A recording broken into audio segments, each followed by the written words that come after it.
All right, man. How you holding up? I'm good. I really am, all things considered. You know, Are you leaving the house? Are you going into the office at all? no, Yeah. um, no, working from home. Like if ever there was, that's like I told our team, if there ever was a group of a generation of people that could handle this, it's you all. Yeah, Like, because they've got all the video games and yeah, like the social phone media. and yeah, they don't even know how to talk to anybody, face to face anyway. So this is perfect for them. You know. Are the girls like really confused right now just because you've been around so continuously for so long? When's the last time that's Yeah. No, I don't know. I don't know. Like we get 2 weeks in the summer, but we're usually not here. So for me, it's like, and we're home. So it's unique. what what's the dynamic at home? We've joked before when Cecilia went to camp and Caroline took over and now Charlotte's getting a little older. How are they interacting? Well, when the weather's good, it makes everything better because you can throw them outside. But when it's cold and rainy, it adds a little more stress, I think, with all of them. But they do their schoolwork in the morning time. Jen's teaching kindergarten, second grade, and sixth grade. I'm doing a fine job of that on the second floor, and I'm down in the basement, trying to run the football program. But the girls have been pretty good.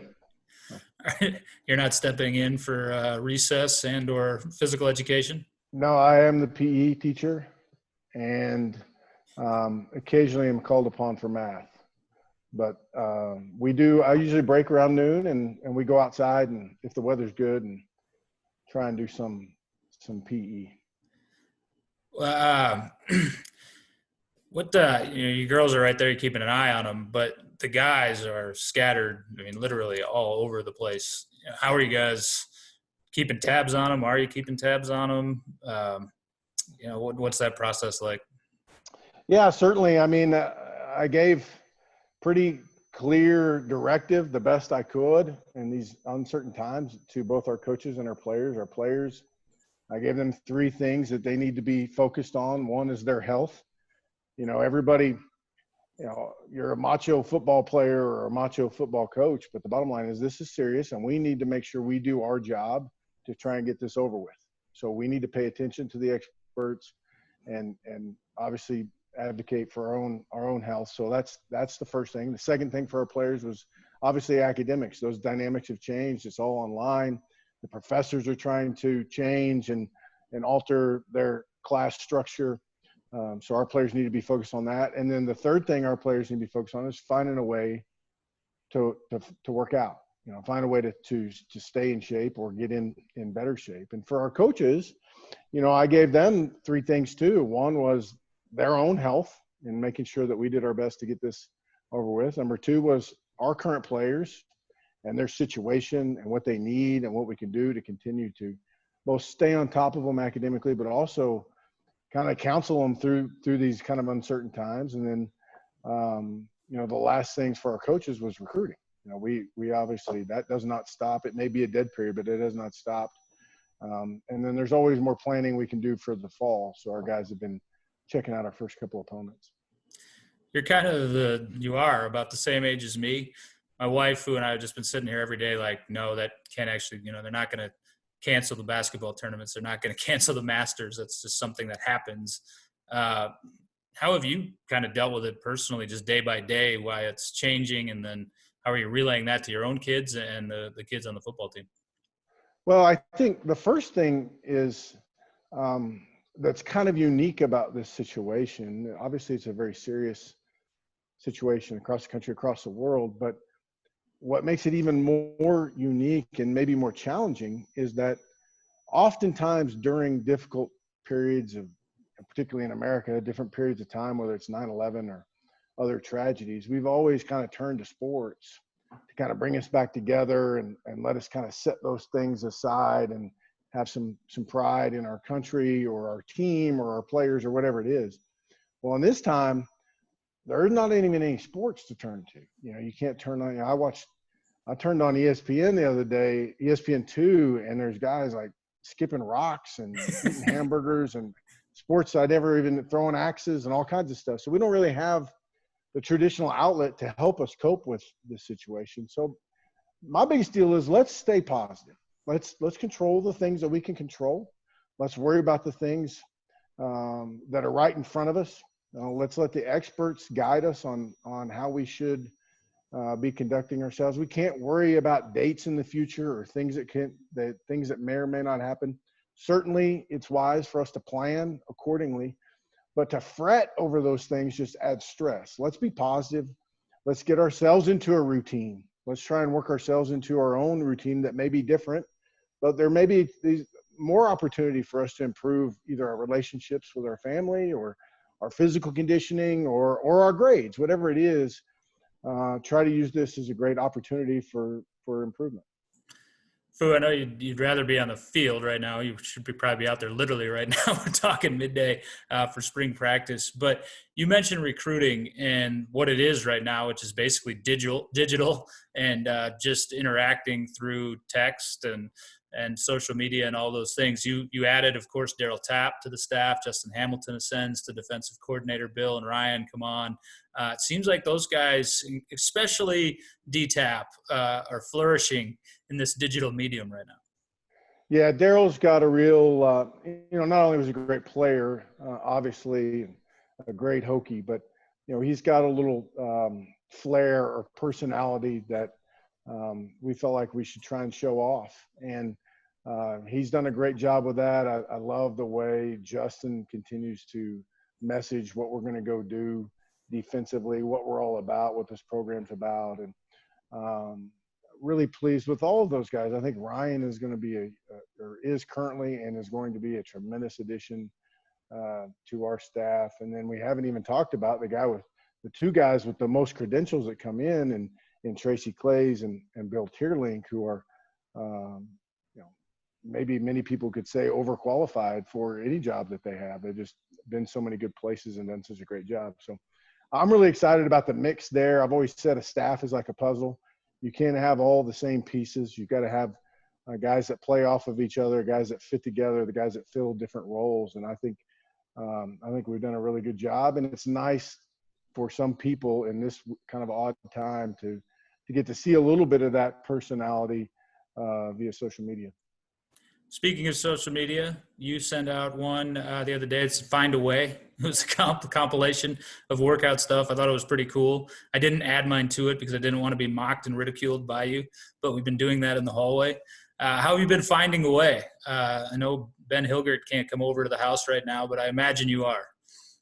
Absolutely, because I know Ben's getting his in at his house. So I get a little routine going. I get up in the morning and get my workout in. I'm fortunate to have a little bit of some equipment here that I can get more work than I want in here at home. And then I go about my day in the morning time. And then in the afternoon, when I have physical education with the girls, I usually jump in there with them and we're getting a little bit of work in that way too. So I'm trying my best to heed my own advice, to create a routine, to focus on the positive, to continue to see if I can't get better in my own right throughout this unique time. Pickleball court down on the driveway? We did go play the other day. We marked it off. The girls are getting better. We have got to spend, quite honestly, one of the things about this is we have spent a lot more time together. And it's been unique, and it's always a little bit difficult for me because I'm always gone. Now be thrust into the everyday operations of what goes on here that Jenny does all the time. So I've kind of found my niche in there. We played a little bit of Monopoly as well, and obviously watched some movies and spent some time at night together. What piece are you in Monopoly? They're all different now since when we were kids. I go with the hat. I think that the Mr. Monopoly hat is kind of an iconic symbol. So I go with the hat. Caroline is the little dog. Cecilia is the boat, and Jenny is the race car. I was going to say, I was always the race car. You got the classic edition. I saw another one where there was like none of those pieces anymore. It was just all completely different. Oh, really? I haven't seen that. They have two. They do have a pretty cool deal. We've been playing the big Monopoly, but they have a kids Monopoly that takes, 20 minutes to play, which is obviously a pared down version. That's also 20 minutes. Took 20 minutes to yeah, set it's it fun. up in our day. No doubt. Now we've got both, and we've now progressed onto the traditional game. You do realize that the Fuente family could literally break the internet if you would spend some of this time coordinating a synchronized TikTok dance. Yeah, that's not going to happen. You wouldn't even Well, have I to be in shouldn't. it. Like, you could be You the coach. never say never, right? Yeah. 70 days together in quarantine, you may find a way to put a video out, but I'm going to say it's not likely. So you're saying there's a chance. Yeah, maybe. All right, you heard it here, Hokie Nation. Check back in late April. All right. Obviously, like I said, we're staying positive. The program is. You definitely get that sense when you have these Zoom meetings with the athletic department staff too, and fans also. I've been pleased seeing that on social media. But what are some of the practical things that you're trying to deal with without having spring? With some of your younger guys, you are in a position where you're quite a bit more experienced than you were last year. And would this have been even a bigger problem with last year's roster? Well, the first thing I thought of was 2 years ago.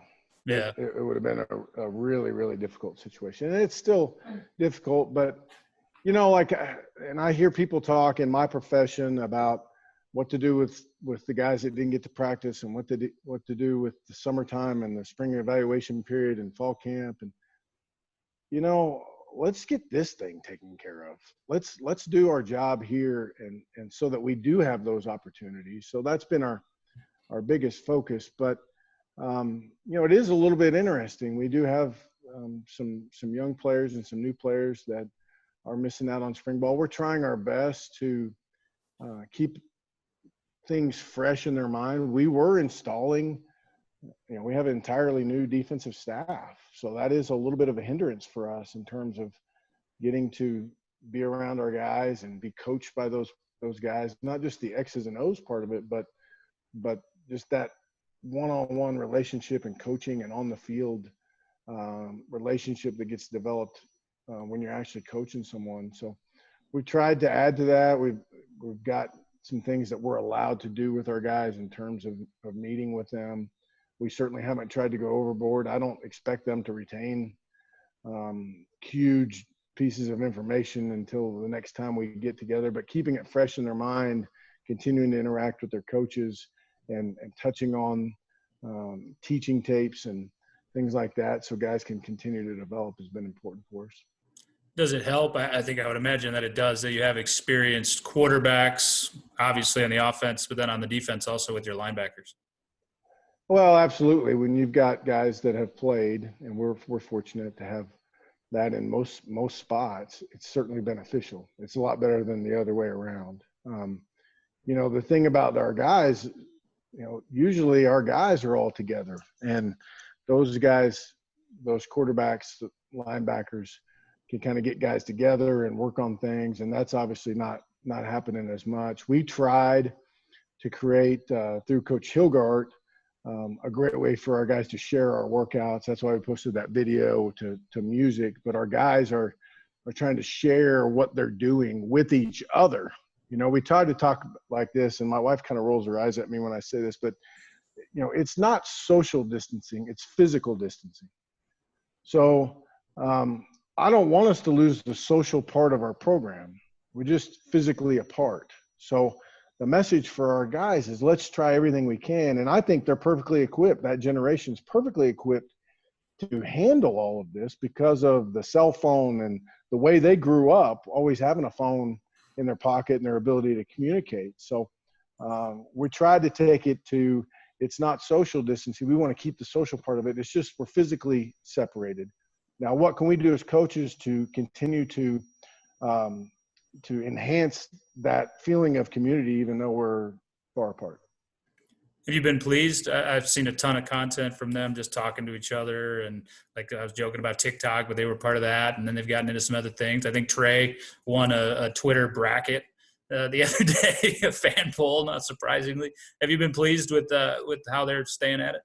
I have. You always worry about the younger guys because it's a pretty big, they're handling the academic part. But we've done really well through the first couple of weeks in terms of being in our appointments and and getting things handled. And then I have been pleased with the interaction. This group of kids really likes each other.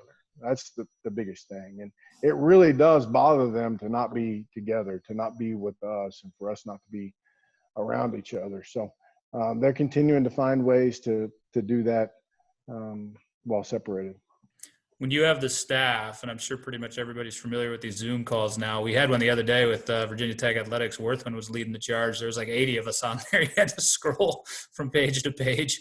I was so interested, not that I wasn't interested in what Brad was saying, but just in the various backgrounds and how people showed up in terms of their level of preparation for those meetings. What's it like when you get the staff together? Like, are there characters? Like, where's Vance Vice, for example, in this scenario?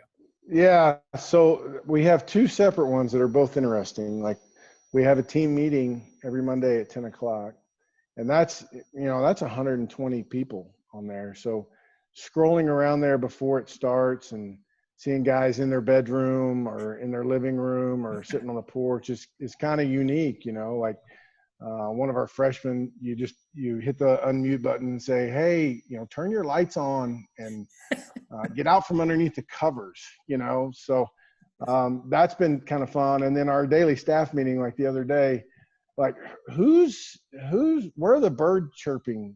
There's birds chirping on our staff meeting. Where's that coming from? One of our coaches is sitting on his back porch. It's a beautiful morning and the microphone's open and all we can hear are birds. So it took us 5 minutes to investigate that and figure out who the culprit was there. But the guys are all, Coach Hogarth's in every one of them with his grit hat on and, holds it up to the screen every day at the end. Girls. Stick to it. Stick to it, guys. Keep working. And we talk, we have a pretty elaborate recruiting system that we're going through now where we report back, and a pretty, I would say, efficient system that we spend most of our time on. So, and then there's always guys that are sitting in different spots, or Vice is always kind of back away from the computer, like I don't know, like he's sitting in the corner, like he's in trouble or something. Ready to charge. Yeah. I don't know about you, but we've really become fans of taking walks. My wife and I average about 3 or 4. We live a little closer over to campus than you do, I think. But we've basically said we live in a glorified park right now, and we get to walk around. You and I have talked about this privately before, how much you enjoy living in Blacksburg and how much your family does. Even in this quarantine that we're in right now, you can still go out and get exercise. Has that even made you more mindful of how unique where you live is?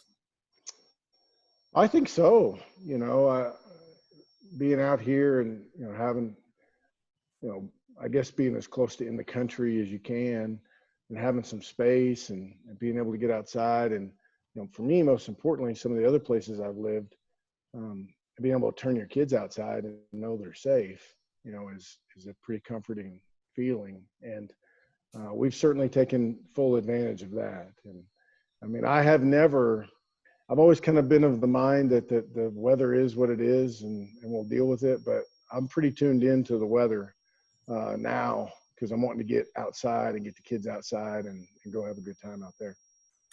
What are they doing right now? It's not good weather today. Yeah, they had schoolwork this morning. I don't know what they're doing right now. It's awfully quiet upstairs. I know that. So I don't know. I thought for sure they'd be jumping around on your show. Like, they're a lot less active in this format than they are during Tech Talk Live. I know. Well, like usually they're up above me, and usually it sounds like we have pet elephants running around upstairs. Like you can hear them. You think they're going to come crashing through at any minute. But I cannot hear anything right now. So I don't know if Miss Jenny laid the law down a few minutes ago or what, but it's awfully quiet around here. All right, one more on football, then we're going to have some fun, speaking of the girls and entertainment. 2021, you've talked about this, a huge recruiting cycle, just where the roster is in terms of the scholarships you'll have available and the class, the senior class they have coming in this year. How has your progress continued, even though the methods are completely different right now and you're going about it a different way? Are you still on track with where you want to be? Yeah, it's going to be fantastic. I'm going to send a great recruiting class, and we have a handful of guys right now that we're scheduled to all come back at one time for their kind of final trip, and so now they're kind of in limbo, trying to figure out how they're going to handle it. Nobody really knows what's going to happen, but we are so far ahead in terms of relationship with so many good players. We have such great evaluations on so many other guys that I feel like it's going to be something really, really special. I'm honestly a little disappointed, Coach, today because I haven't seen you in a few weeks. Nobody has. You're like me, a guy that looks for opportunities in the calendar to grow a beard. What the heck, man? Yeah, I'm a little disheveled right now. I'm worried about my being able to get my hair cut and like what my plan's going to be, but I feel confident that I kind of flip flopped. I went with let's be clean shaven here.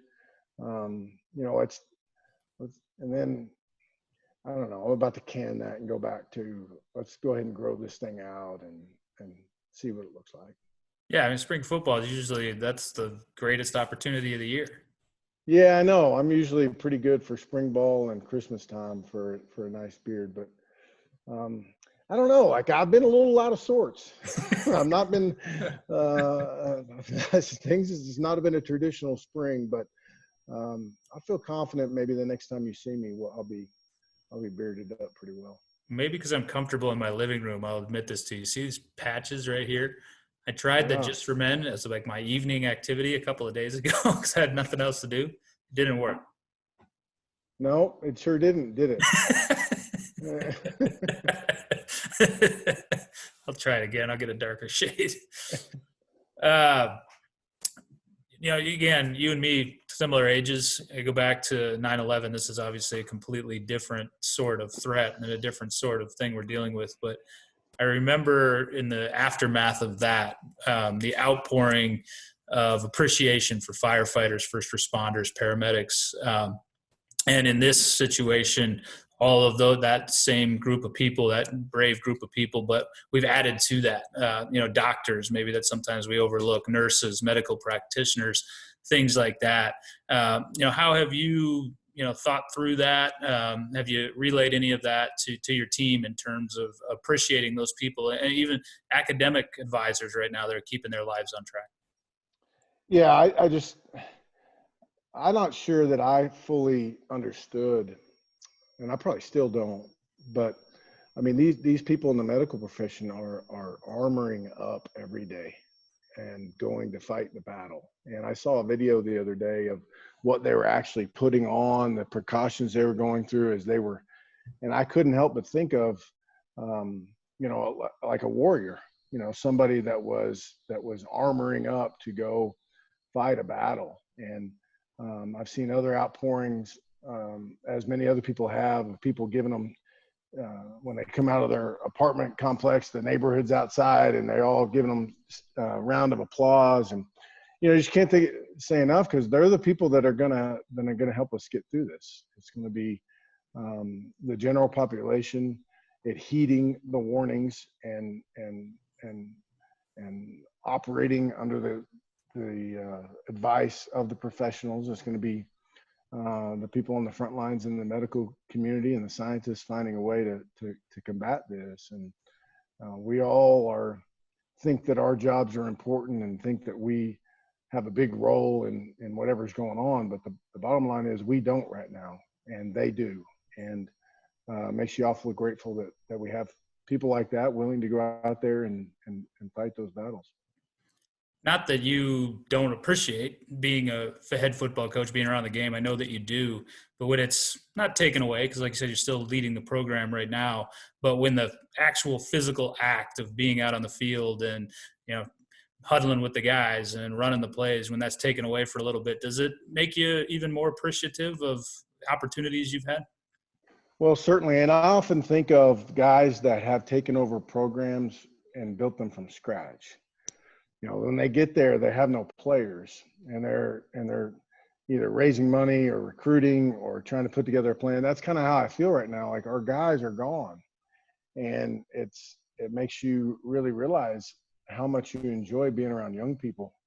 And that's part of the reason all of us got into this business. And we don't get to see them. We try as much as me as I and we stay involved with them. And I mean, we're trying everything. We've got a book club created, which I told our guys, like, we need a better name than a book club. But anything we can to continue to interact with these young people, because that's what keeps us young. That's what we actually enjoy. So I know when they do come back, it'll be a fun meeting. It'll be a group of guys that are excited to be together, a group of coaches that are excited to be with them. I think about this a lot, honestly. Can you imagine we talk about all the things that are, canceled or postponed or we don't have right now. Can you imagine what Lane Stadium's going to be like in September? No, it'll be bananas. It'll be fantastic. Because, and it always is nice, but there'll be something a little different about it when we get this thing kicked back off. All right, Fu, all of this has really been a preamble to get to our quarantine edition of Fun with Fu, which Okay. has been on hiatus, I think, since November almost. So some of the aspects of self-isolating are right up yours and my alley, and the fact that we like to consider ourselves movie aficionados, particularly from the 80s, which is a largely ignored period of time. So hit Hokies with the Fu's quarantine movie picks. Where have you gone? What are you trying to indoctrinate your daughters into? And what are you looking forward to? Yeah, I take that role seriously. In terms of what I'm putting in front of the girls from my childhood.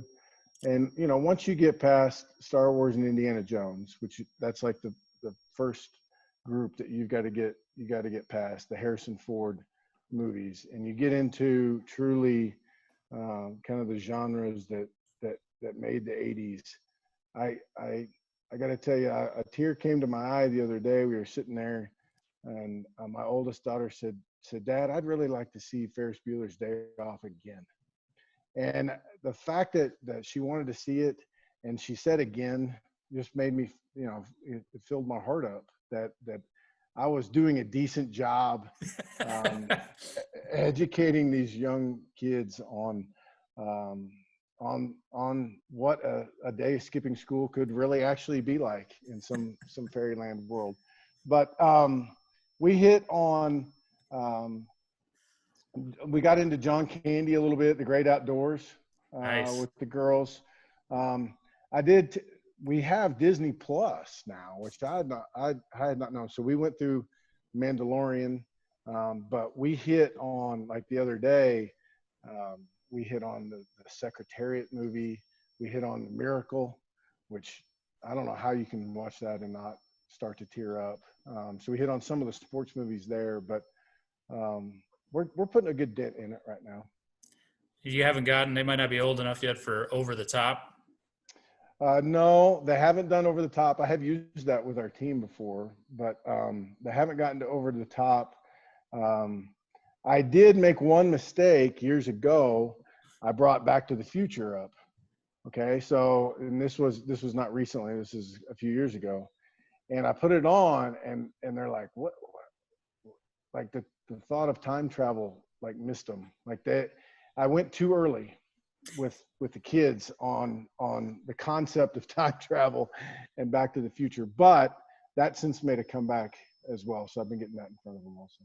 I watched Back to the Future and Back to the Future 2 back to back 2 nights ago. Nice. Good.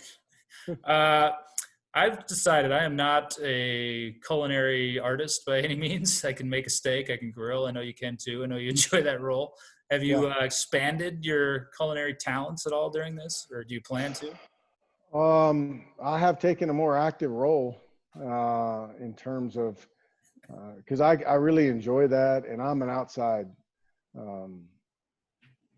chef, I guess. I mean, I'm going to go cook outside. I have charcoal grill and a gas grill, and the gas grill's for quick things, and the charcoal grill's for long-term deals. So I made some ribs the other day that were okay. You know, usually that's my go-to.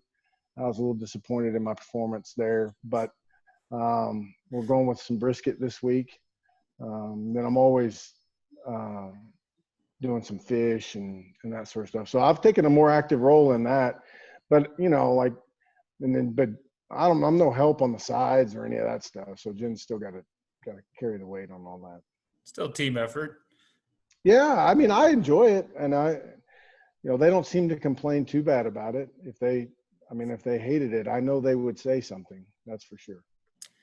In all sincerity, we joke around about the girls a lot, but they are at formative ages right now. How are they absorbing all of this? I can't even imagine thinking about being young and how I would wonder what this was. Was it another summer break? Was it, what is it? Sure. I'm not sure the young ones, they're in kindergarten and second grade, like fully understand what's going on. My oldest, Cecilia, is in sixth grade, and the day they announced that school was done for the semester, I mean, she was crushed. I mean, she burst in, of course, so was Jenny, but they both burst into tears. But yeah, so that was, I mean, she was in the middle of volleyball, and I try to explain to her, babe, like, I know you're, and I love the fact that you're getting into these things in school and sports. That's what I've always wanted. I've always wanted you to love what you're doing more than you've always loved Daddy's football, because that's always been her deal. And I want her to have her own things, and that's coming. And then when they get cut off like that, it's pretty hard to understand. I tried to paint the picture, nobody's doing anything. This is a big deal, and we need to follow these guidelines. But it's been a little bit rough. I think that the young ones, they don't fully grasp what's going on. But I was talking to a recruit the other day, and I guess I hadn't thought of it, but he said, Coach, they're going to put this stuff in history books. What we're going through right now will be talked about in years to come. And I'm sure there'll be a time when the younger kids, my younger kids, are a little bit older, that they read about it or hear about it, and they'll look back and say, oh, that must be what we were doing at the house all the time. You mentioned a while back, Coach, that sports brings people together. We're struggling without, being around you guys, without having anything to watch. Certainly that applies to Hokie Nation. They're obviously disappointed that they missed spring sports and everything else that they'd be consuming right now, but, very concerned about when they'll be able to be back and be with Hokie football. Your message to them over the next weeks and months. Well, I mean, I guess I would say, we're right there with you. I mean, we're still running the program. We're still meeting with our players. We're still recruiting in a different model. We're planning for all the scenarios, but the bottom line is what we try and spend our energy on is staying positive and doing the best that we can, following the advice of the people that truly know what's going on. And we're all anxious to get everybody back. And our young people are anxious to come back. And we know that's going to happen. We just don't know when. So we can either fret and worry and pace back and forth about it, or we can take it as an opportunity for us to all continue to get better, to read more books, to develop better, deeper relationships, and find a way to continue to get better in whatever area during this time. And then when we all come together, it is going to be such a wonderful time. I mean, everybody's going to be super amped up and super excited to get back together. We know that's going to happen. We've just got to do our part to make sure it happens as quickly as possible.